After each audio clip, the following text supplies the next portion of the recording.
Salam jumpa lagi bersama saya, Pastor John Lewar SVD. Suara Pagi. Hari Senin 24 Januari 2022. Hari ke-7 Pekan Doa Sedunia. Peringatan wajib Santo Fransiskus dari Sales, Uskup dan Pujangga Gereja. Bacaan-bacaan suci pada hari ini diambil dari kitab kedua Samuel, bab 5 ayat 1 sampai dengan 7 dan ayat 10. Mazmur bab 89 ayat 20, 21, 22, 25 sampai dengan 26. Injil Markus bab 3 ayat 22 sampai dengan 30. Mari kita membaca sabda Tuhan dan merenungkannya masuk dalam keheningan dan doa. Dalam nama Bapa dan Putera dan Roh Kudus, amin. Tuhan bersamamu dan bersama rohmu. Inilah Injil Yesus Kristus menurut Markus. Dimuliakanlah Tuhan. Yesus dan Beelzebul. Dan ahli-ahli Taurat yang datang dari Yerusalem berkata, ia kerasukan Beelzebul, dan dengan penghulu setan ia mengusir setan. Yesus memanggil mereka, lalu berkata kepada mereka dalam perumpamaan, bagaimana iblis dapat mengusir iblis? Kalau suatu kerajaan terpecah-pecah, kerajaan itu tidak dapat bertahan. Dan jika suatu rumah tangga terpecah-pecah, rumah tangga itu tidak dapat bertahan. Demikianlah juga kalau iblis berontak melawan dirinya sendiri, dan kalau ia terbagi-bagi, ia tidak dapat bertahan, melainkan sudahlah tiba kesudahannya. Tetapi tidak seorang pun dapat memasuki rumah seorang yang kuat untuk merampas harta bendanya apabila tidak diikatnya dahulu orang kuat itu. Sesudah itu barulah dapat ia merampok rumah itu. Aku berkata kepadamu, sesungguhnya semua dosa dan hujat anak-anak manusia akan diampuni. Ya, semua hujat yang mereka ucapkan. Tetapi apabila seorang menghujat Roh Kudus, ia tidak mendapat ampun selama-lamanya, melainkan bersalah karena berbuat dosa kekal.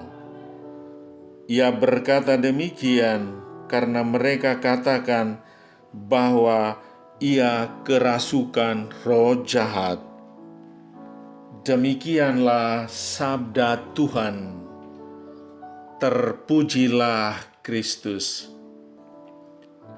Orang malas bantal setan. Saudari-saudaraku yang terkasih dalam Kristus, kitab kedua Samuel dengan sangat jelas menampilkan Daud sebagai orang sukses. Karena kesuksesannya, ia diangkat menjadi Raja Israel pada usia muda 30 tahun. Dia dikenang sepanjang sejarah bangsa Israel.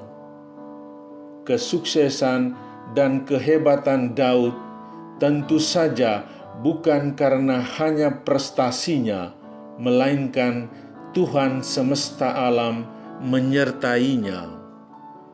Injil Markus berkisah bahwa Yesus itu orang yang luar biasa, seorang pribadi yang mengagumkan dan menarik perhatian banyak orang, baik dalam perkataan maupun dalam perbuatannya. Selain kekaguman, ada kontroversi. Tindakan Yesus disalah tafsirkan oleh kaum Farisi dan ahli Taurat. Mereka menuduh Yesus kerasukan Beelzebul. Hari ini Tuhan Yesus mengajak kita untuk tetap setia dan percaya kepadanya. Bila perbuatan kita baik, kita disalahpahami, maka tidak perlu kita merasa takut dan cemas atau marah. Setiap orang berbeda pola pikir, berbeda pandangannya. Banyak kepala, banyak pendapat. Yesus sendiri mengalami hal yang sama, disalahpahami oleh para ahli Taurat, tetapi dia tetap pada prinsipnya demi keselamatan dan kebahagiaan manusia. Yesus tetap mengingatkan kita untuk setia menjalani hidup dengan berbuat baik kepada siapa saja. Kita mengampuni orang, membawa perdamaian dan persatuan di mana ada perselisihan dan perpecahan. Saudari-saudaraku yang terkasih dalam Kristus, terdapat banyak orang sukses dalam hidup ini. Mereka orang hebat, mereka berhasil. Berikanlah dukungan kepadanya dan contohlah hidupnya. Kebaikan yang dilakukan orang adalah karya Roh Kudus.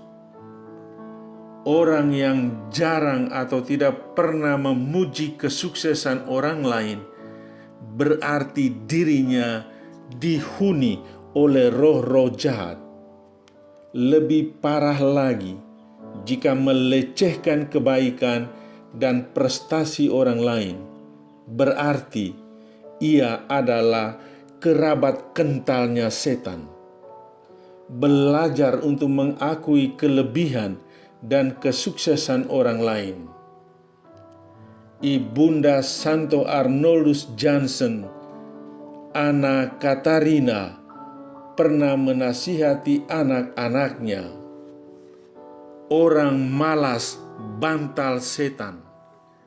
Orang yang malas biasanya tidak melihat hal-hal baik yang dilakukan oleh orang lain dan yang ada pada orang. Orang yang malas